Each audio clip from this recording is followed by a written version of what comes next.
Hello, my name is Demian. I am the host of this channel, and I am also the creator of the weekly English and Coffee podcast that can be found on Spotify or iTunes. And in today's webinar, we're going to do something a little different. We're going to put a single verb under the microscope and look at a few different ways that it can be used. Today's verb is get.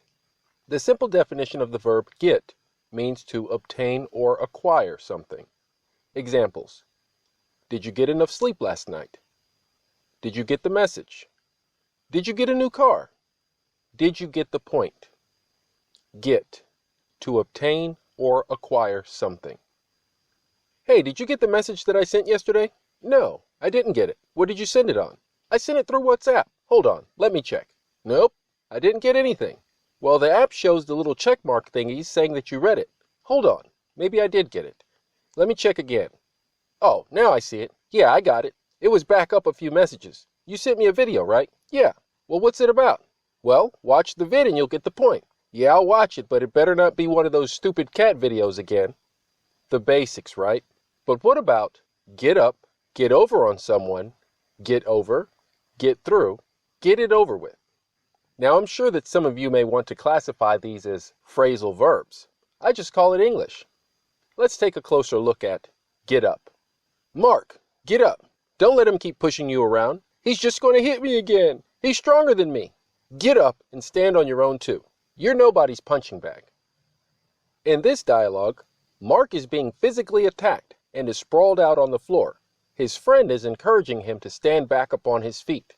His friend is also trying to motivate him to face his fears and stand up to his attacker. Now let's look at get up again, but with a different context. Hey Fred, you got to get over here, man. We have some girls coming through tonight, and Deontay said that he's going to fire up the grill. Sorry, man. I've got to help out my mom with something after work. I'll get up with you tomorrow. Did you notice the difference? In the second dialogue, someone is telling their friend that they will not be able to party tonight, but will follow up with them tomorrow due to needing to help out their mother after work. Both of the dialogues use get up, but the meaning is different in each situation. What about get over on someone? What do you think it means? Let's listen. Pete didn't sucker you into driving him to Boston this weekend, did he? Oh, heck no. Pete wasn't able to get over on me this time because I already know how he works, how he operates. You can't just take him at his word. He's always trying to pull something over on someone. Trish wasn't so lucky, though. What do you mean? Well, Pete suckered her into driving him to Boston this weekend by telling her that his aunt was sick and needed a kidney transplant. Is that so?